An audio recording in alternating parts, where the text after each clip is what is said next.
Welcome to Coast Vue, the show that every single day celebrates the men and women who are making coastal Mississippi such an amazing place to live, work, and play. Hey, from time to time, I will share just a thought that I have on my Ricky Matthews Coast Vue Facebook page. And I posted this thought and looked this morning, and like 1,300 people have interacted with it. I had the last one I did once it got out there for a little bit, 20,000 people interacted with it. So what I'm noticing is that through this show, through social media, through YouTube, through podcasts, that the voice of Coast Vue continues to grow, and it's exciting. I mean, go back and look at the numbers, and the engagement numbers are up dramatically. But this isn't, I think the reason that I only posted a day or so ago, but this is one that I think it captures a lot of attention because I think a lot of people agree with it. I noticed that Secretary of State Michael Watson commented. I saw where some mayors have interacted with it, and I just think it's something that challenges us all. And here's what I said. Silence is the enemy of progress. Protecting the status quo in any community too often means working overtime to keep the peace and avoid conflict. It means steering away from the sort of honesty and constructive criticism that could contribute toward building a stronger, better, and more competitive region. Solutions to problems and challenges never follow silence. Solutions to problems and challenges never follow silence. And look, I picked the issues that I've been involved with here on Coast Vue. I pick them carefully. You know, I got involved in the coastal Mississippi tourism effort, for example, because I felt like it's something we needed to talk about because it's an important regional effort that needs to stay a regional effort for a lot of really, really good reasons. But again, we don't get involved in every issue that pops up. But when we do, I think it's important. The thing that I noticed, and this is something I talked about when I gave the One Coast address, the One Coast Award address this past year, was that we have to fight complacency in this community. We'll always have to do that. We always have to fight this push, the gravity toward the status quo. And when I say the status quo, I really mean mediocrity. It's just we'll be okay with where we are. I've seen the best leaders in coastal Mississippi arise when they're willing to face challenges head on and call it like they see it. And I think that's really something important. And a community like ours that has been faced by so many challenges along the way, what I see is that sometimes silence prevails in certain circles, particularly as it relates to elected officials.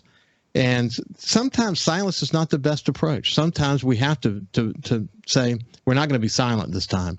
And I will always celebrate coastal Mississippi leaders who are focused on bringing about change and working hard to fight the status quo, working hard to fight complacency. As Jerry St. Page so well says, this complacency is that Stennis is always going to be there with all its blue chip industries, and you know the reality around Ingalls, it's always going to be there, and Chevron's always going to be there. And I can add to the list, actually, the Singing River Hospital system will always be there, just because that's the way it is. If we're not smart about how we look at all these items going into the future, then we may, taking them for granted could lead to things we don't want to have, and that is for sure.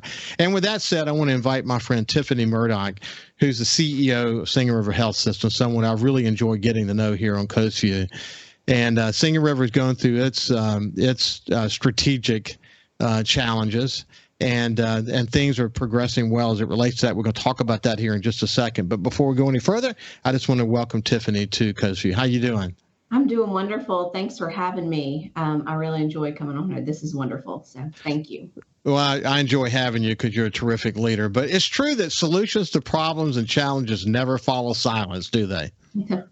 That was the most perfect thing. I'm just like, gosh, I'm telling our leadership team that over and over again right now. You cannot pause because things will, they'll surpass you before you know it. Well, we've had the opportunity to chat about this, but, the healthcare system in America has gone through so many different challenges. I mean, you name the element of of the work that you guys do, and there's so many different dimensions to it.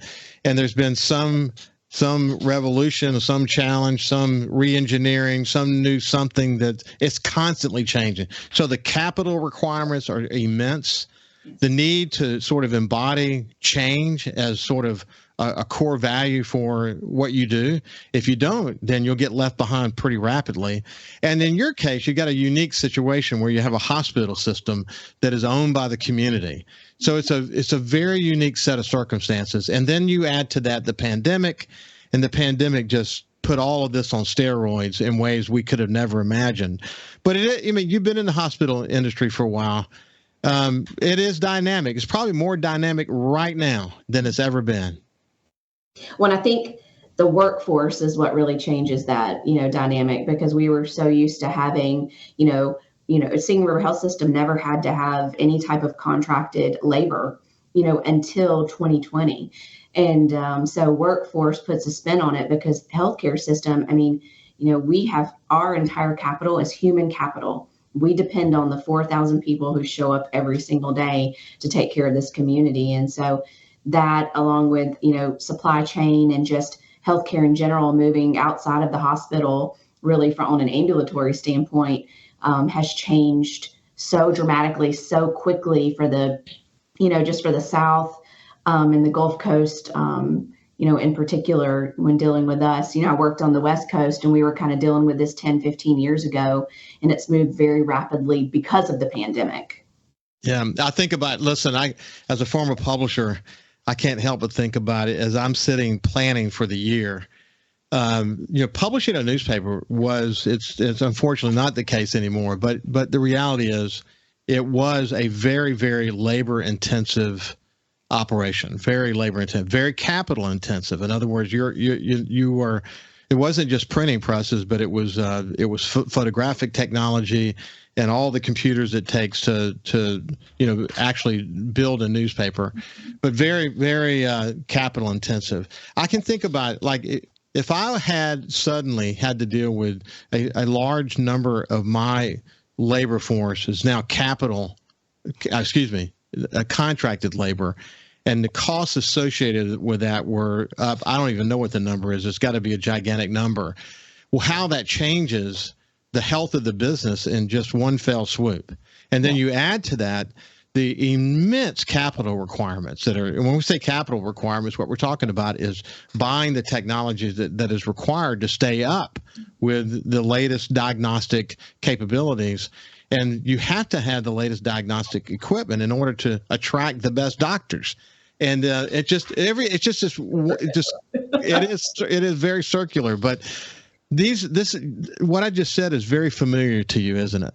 Oh yeah, we had 25 million in additional labor dollars last year just because of contracted staff, and just the movement of salaries from X amount to this 30% gain. And so we had $25 million. We have 30 million in capital needs to keep up, because we're a $600 million entity. We have 3 very large facilities, 40 outpatient facilities. So $30 million every year is a lot when the payer sources have not met the expense. So we're continuing to strategically capitalize on the revenue, but expense is continuing to outpace that. So. Yeah, you see the most recent situation with Blue Cross Blue Shield and UMC Medical Center, what they went through. And it's a reminder that there's these constant negotiations going on between these regional medical centers. In fact, it's going on between every hospital and insurance providers. But insurance providers are trying to, do better and, make that money fall to their bottom line. And, medical centers are trying to manage at least companies that are financially healthy is maybe the way to say it. Right. But the world of the insurance world, and then you add to that Medicare and all the other issues, Medicaid and the lack of expansion of Medicaid in Mississippi. It all kind of comes together to create a swirl of challenges on the financial side, doesn't it? Yeah, I tell people all the time, there's not a silver bullet. People say, well, what do you think about expansion? What do you think about, Blue Cross giving you more money? I mean, I'll take any, revenue source people, want to give. Expansion is good for overall population health. It brings up the bar for health. But I'll tell you, the one thing that we can all do is work on our workforce. I mean, it is changing. I think the Blues are just challenging us to do better quality healthcare. I mean, could we use a better payer mix? Absolutely. But they're continuing to challenge us to change our model, which I think is a good thing. But workforce is probably our best bet right now. When we come back, we'll talk more about what those challenges are. We're actually going to get an update on the RFP process that that the Board of Trustees and the Board of Supervisors have initiated a process to find a buyer for Singing River Health Systems, and they're going through that RFP process now. And we'll get an update on where they are on that and when we're going to know more about what the future might be for Singing River Health Systems. When we come back, we'll continue our conversation with CEO Tiffany Murdock. We'll see you after this. Welcome back to Coast Vue. We have my friend Tiffany Murdock, who's the CEO of Singing River Health Systems, and we're just kind of talking about the state of affairs for the healthcare industry, and in particular Singing River Health Systems, and what led ultimately to the Board of Trustees and the Board of Supervisors in Jackson County recommending or moving forward was accepting a process for RFPs, for requests for essentially a buyer for Singing River Health Systems. And we'll get an update on that here in just a second. Tiffany, I wanted to drill down just a tad on the issue of contract labor so people can understand how big an issue that actually is. You talked about the millions of dollars of additional costs related to that, but when the pandemic hit, we began to hear the conversation mostly around RNs, the nursing shortages, and you saw a lot of RNs for hospitals all across this country stopping working at the hospital they were working for and going to work for companies that were doing essentially traveling nurses. That's what we came to know them as. So talk about that for a little bit. Is that kind of here to stay? But it wasn't just that. It involves doctors and all these other professions as well. It might have somewhat started with RNs, or maybe it didn't. Maybe it was hitting all of them, and we just heard about the nursing shortage more than anything else. What's the state of affairs in this whole notion of contract labor for hospitals? Yeah, so, it was more prevalent on the West Coast. And again, we didn't see it a lot here in the Southeast. And part of that is it did start with nurses from the pandemic, but you're exactly right. It spread to every single ancillary service that you could possibly have. And what the usual traveler would be, okay, someone from South Mississippi is going to go to California. But now we have a whole different part of contracting. Our IT people can live right here in Ocean Springs and be contracted to work in California and make that same salary, or they can go to Mobile, or they can go to New Orleans. And so travel nursing or travel, any type of workforce really can be, you can stay really close to home and never have to continue to fly out and do these 13-week contracts. So, it elevated, what those needs were, because they said, okay, we can even stay here and work PRN and still be on contract and work, at a hospital, 20 miles from us. So it just changed the landscape of workforce and work from home, which is hard. Well, what you have is, okay, now what's driving the cost up, not only in some cases are the nurses and other professions making more for, a shorter period of time, that you also have the company that's hired them, and you have their expenses and their whatever their add-on is on top of that. Before long, man, it snowballs quickly to a significant cost. And how do you reverse that? Well, I mean, I can't even, I've worked with some economic development people in the industry, and, housing has changed because of that. I mean, people have their salary, their, average annual salary has changed so much, and usually they bounce back after 13 weeks, but this has been 3 years worth of salaries that have changed. And so we don't ever expect it to go back to what it was. We do expect it to, probably, round out over the next 2 years, but it's not, I mean, we have a continued aging workforce. not just nursing, but just everything. And our workforce is changing in regards to being able to work from home and not just be in hospitals, to be in ambulatory settings, Monday through Friday jobs. And so, I mean, it's a good 2 years before we even normalize, even to maybe 2 years ago. Tiffany, when you think, this is not related to Singing River, but I'm just curious your thoughts about it. I think about the challenges Mississippi in particular has with so many rural hospitals. I've spent a lot of time up in the Mississippi Delta. Greenwood Hospital is where I would go if something were to happen there. And frankly, more recently, if something were to happen there and I could get to Jackson, that's what's going to happen, because Greenwood Hospital is just continuing to sort of wither away.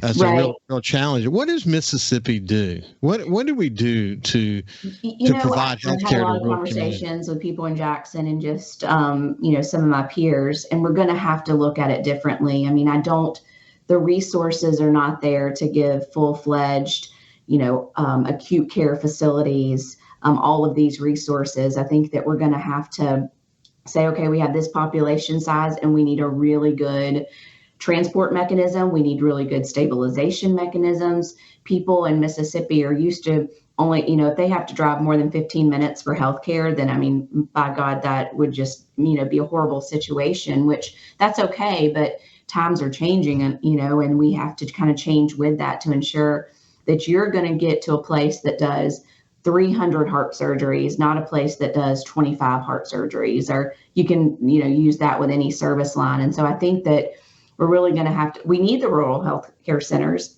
We need them to be able to stabilize and be able to maintain and get them to a facility who can do all those higher end tertiary care services. And so I think we'll probably see more of that, but I don't think the answer is just, to close everything down. I think we just have to relook at what it, from a population size looks like. And it's going to take significant leadership, because what we're talking about is literally re-engineering the whole process. Yes. Re-engineer so that healthcare is provided, but it's going to be provided in a different kind of way. But this whole notion of triaging, in the cases where there are severe wrecks or accidents and so on, that people can get sort of the trauma care they need and then quickly transported to wherever the most closest or most appropriate, maybe that's the best way to say it, medical facility to get their needs. But yeah, I'm very interested in it. I know that people talk about Medicaid expansion as some do, as sort of the cure-all,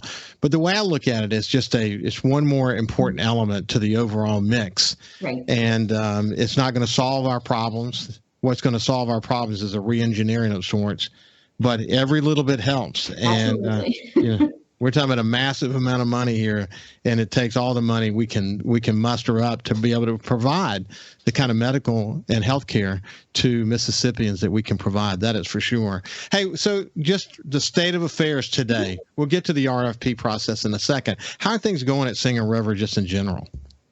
We have been very blessed. We have a very, concrete strategy around, moving to a post-acute world, but also focusing on those strategies around workforce, building that workforce, and then the revenue producing strategies to being the very, very best at what we do. We've done over 16,000 surgeries this year, over, 1.2 million lab tests.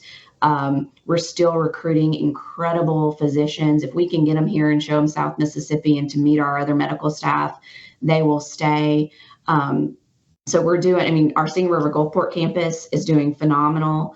They're not transferring, they're continuing to grow and build services. So, we're doing great. And again, we're capitalizing on our net revenue producing service lines. But so our main focus is to, maintain expenses. And so we had a great December, year to date, we're looking good. And that's why, but to your point, we made the decision to sell when we can still give really great health care to this community. So we can end up partnering with someone that's really great, that the supervisors have a choice to ensure that we can continue to give these services. And it's not on a bankruptcy type situation. So we wanted to do it when we could make really good choices. So what we'll do, if you don't mind, if you have time, we'll bring this into the next segment, and we can talk about more specifically operating from a position of strength, the point that you just made, and why that's actually really important, and what sort of the tea leaves tell you about the future if you don't have the ability to have scale, economies of scale, particularly around capitalization, et cetera. We'll go there in just a second. I want to talk just a little bit about the emergency room and what's the latest related to the emergency room, and how do you manage those expectations related to the emergency room? Yeah, you hear a lot about borders. People probably didn't hear about that in the past. And that's, when we have individuals who are waiting for rooms upstairs and they're taking up an ER bed, which kind of pushes the wait time in our waiting rooms, hour, 2 hours, 3 hours. And that is not because there's not enough physical beds. Again, that's, enough people to open those beds upstairs. And so I think that, the state of the union with the ERs, we're going to have to reiterate to individuals that the ER is for urgent, emergent care. You're going to start to hear us talk about, what you need to see in our primary care clinics, what do you need to see in our urgent care clinics, so that you're not having to wait 3 hours, but we can get you what you need at another place that's significantly cheaper for you as a customer as well, and also much more efficient and timely. To get in, telemedicine is going to do a lot of that for us. So you're going to see, not everyone kind of coming for a headache or different things into the ER, but really for that emergent, urgent care that needs to be taken care of. And then admissions will, the whole throughput will change. Yeah, that is I can see where that's a real challenge. People, it's just something built into people's psyche that if they're having an issue, go to the emergency room. While we've seen these clinics popping up all over coastal Mississippi, owned by different people, but who provide sort of this essential care that you might need in this moment that's not really emergency, but it will give you the relief that you're looking for. What that forces you guys to have to do is triage like crazy, and that ends up pushing those less severe cases into the longer wait scenarios. And a way to avoid that is to take advantage of one of these clinics that are all over the place. Hey, when we come back, we're going to get into the RFP process and why operating from a position of strength was really important with Tiffany Murdock, the CEO of Singing River Health System. See you after this. Welcome back to Coast Vue. I have my friend Tiffany Murdock, who is the CEO of Singing River Health Systems. And we're kind of covering the waterfront, getting an update on the challenges and opportunities as it relates to Singing River Health Systems. And we're going to talk a little bit more about the RFP process coming up here in just a second. But when you mentioned the West Coast a few minutes ago, you spent time in California and Oregon. That time you spent there, it is literally a huge value to you, isn't it? It gives you so much perspective on your current role, doesn't it? Absolutely. I mean, just from a strategy standpoint, it was when, ACOs were first getting started. We did our first bundled payments with our orthopedic physicians out there, and just the markets were so much different. They moved to value-based very, very quickly because their payers kind of transitioned to that. So it's been very helpful. I had great mentors to work with. Someone referred to you as a rock star. I love that. I love that phrase to describe someone who's hitting on a lot of cylinders, who are, bringing everything they've got to the table with experience. And, it helps actually. Is it unusual for a hospital administrator to have a nursing background? Is that kind of an interesting thing that you bring to the table? I think it is. I think you're starting to see more of that happen because, you're seeing nurses go into different education fields. So I went and got my MBA and my doctorate degree in public health. And so I think that people are, seeing nurses as they continue to educate themselves to be of value to sit at the table. I think it helps with physician conversations. It helps with, even just people call me, about the ER, and I can help kind of steer them. So I think it's new, so the concept is interesting, but I think you'll probably see it more. Okay, so we're going to talk about the RFP process and why going through this process from a position of strength is important. So, like Singing River Health System could have probably kept on going, but at some point in the future, it was looking at most likely big financial challenges for a number of different reasons. We mentioned before the capitalization, which is, buying the kind of equipment they need to be able to be viable, the challenges that are on them from a labor force point of view, all the issues related to, those who pay for the services of the hospitals. All that's so dynamic and created challenges in the future for Singing River Health Systems. They are not in a bad financial state now, but the tea leaves say they might be if they didn't think to get someone engaged in this hospital as a new owner that has the scope and scale to manage this. So it can bring economies of scale, can bring buying power, all the kind of things that we need in a community like ours. But it is good to go through the process when you're in a position of strength, isn't it, Tiffany? Yeah, because you want to show your worth. I mean, we are, again, a very viable health system that gives, real health services all the way up to Meridian. I mean, we have advanced endoscopy that no one else has in the state of Mississippi. And so it's really important to do it from the place of strength. Also, our 4,000 employees, we want someone to be able to choose that is, values that we're not used as a defensive mechanism to, not allow another organization to come in. And so, it gives the supervisors some choice, which I think is really important. And I mean, we're doing the hard things now. You don't want, 5 years from now, if we just kept doing the same thing over and over again, we would be non-existent. And that's not what we need to do for our community. But we have to make those hard decisions about change now so we can continue to be valuable for 50 years from now, not just once the sale happens. That's actually a really, really good way to say it. A lot of people think Ochsner already owns Singing River, and they may be a suitor, and you may not even necessarily know about that, because it's important for people to realize that this RFP process is a confidential process. Tiffany, what she's in the business of doing currently as it relates to that, and she can talk more about this, is providing tons of information for whoever may be interested in the situation through I'm assuming a third party intermediary. Mm-hmm. Yes. So anyway, let's start with Ochsner doesn't own Singing River Health Systems currently. You have a partnership that's unique. Tell us about that. Absolutely. They do not own it. We have a strategic partnership agreement. So we work with them on our GPO. We kind of already saw that we were going to need some help in regards to supply chain and things like that. We have a great relationship with them in Harrison County around, they have an ambulatory footprint from an outpatient standpoint, and work very well with our physicians at the hospital there that we own. But there's no ownership. There's just a really great partnership. No. And, the beauty of the RFP is that it is unbiased. And so people will submit their bids to the RFP requirements, which you can go on the Board of Supervisors websites and see. But we provide the information, and then Raymond James and Butler Snow are the ones kind of running that process. So it keeps us out of it, so we don't, have any bias or even, relinquish any confidential information. So will the decision come back to the Board of Trustees, who will make a recommendation to the Board of Supervisors, or will it come straight to the Board of Supervisors? Straight to the Board of Supervisors. Yeah. Okay, that's kind of the way I envisioned it. Yes. I can only imagine.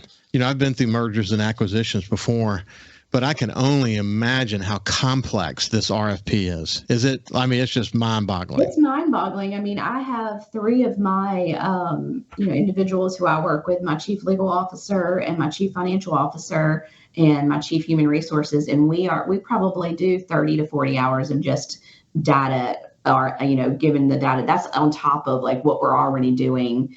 Running the health system, which is good. I mean, we want to make sure it's correct so people have what they want, but it's a pretty interesting process because I think it'll be one of the largest public RFP processes maybe for the state, but not completely for sure on that. It's got to be significant though, because Singing River Health Systems is no small system.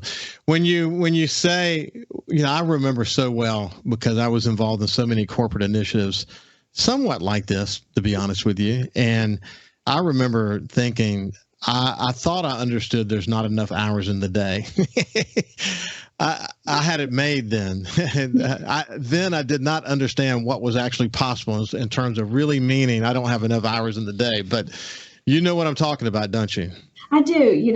My 4 and 6-year-old remind me of it often, of that there are not enough hours in the day. But yeah, I have learned a lot. I feel so blessed and so lucky to be a part of the process, because at least I feel like we are guiding it into the right direction. And there's light at the end of the tunnel.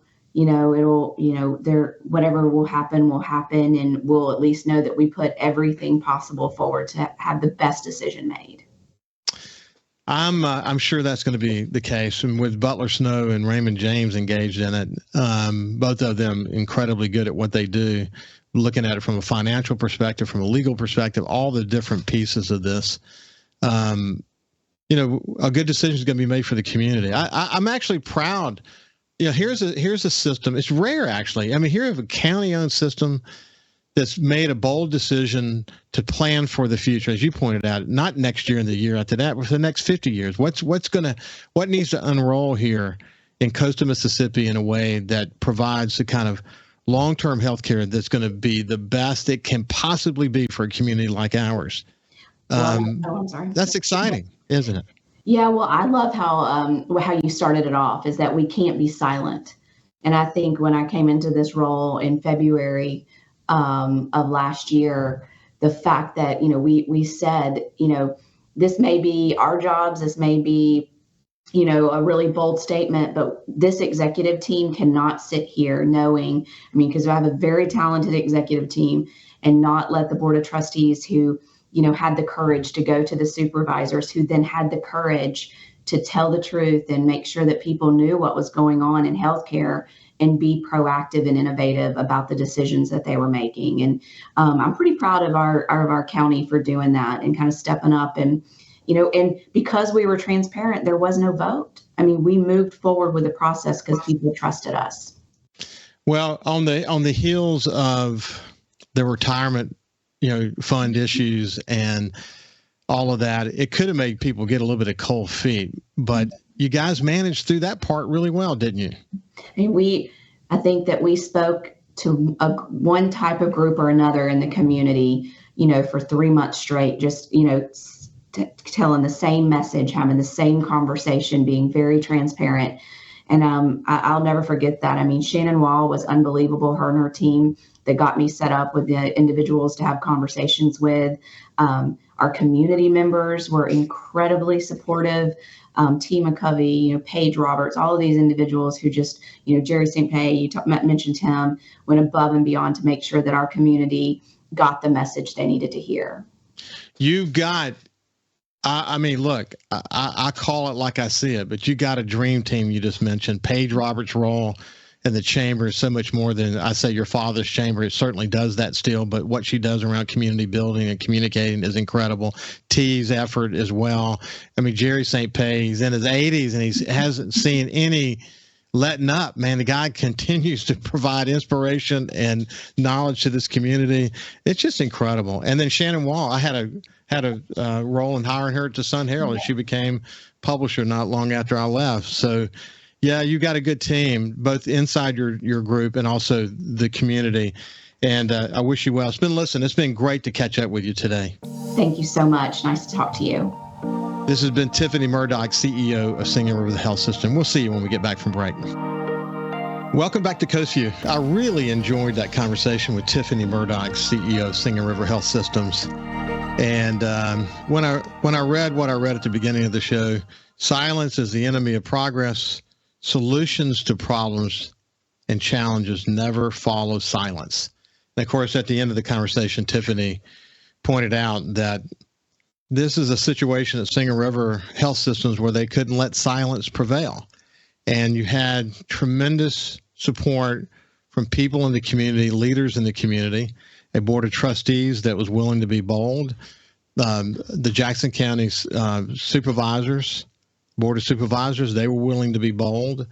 And what will come of this is a partner for the community going forward that has the kind of buying power, the kind of scale, the kind of capitalization abilities, the expertise to be able to manage that Singing River Health Systems in a way that will bring it way into the future. As Tiffany said, they're not planning for the next 2 or 3 years. They're planning for the next 50 years. I just congratulate all of them. We don't even know what the outcome of the RFP process is yet, but Butler Snow and Raymond James are the partners on doing that independently. They'll make a recommendation back to the Board of Supervisors, and we will know. But the thing that Tiffany and her team and all the people that they're working with have been, laying the groundwork and communicating in the community, talking to key stakeholders and coming to a conclusion that this process will help protect healthcare in that part of, I say that part of it also includes Gulfport, but here in coastal Mississippi is really important. And I congratulate them on their long hours and the work that they've done to get us to this point. Speaking of healthcare system, let me bring my friend Cal Curley, the producer of Coast Vue, into the conversation. And first of all, just say good morning. How you doing, my friend? Doing pretty good at this point.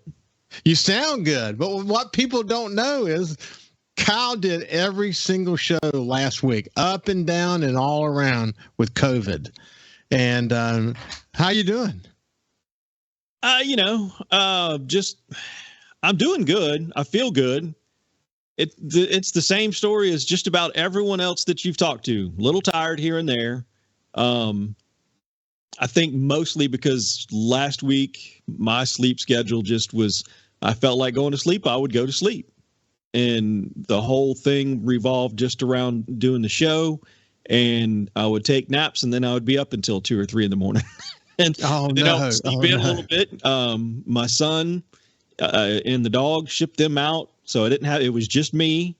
So it made things easier to when you're just dealing with just yourself.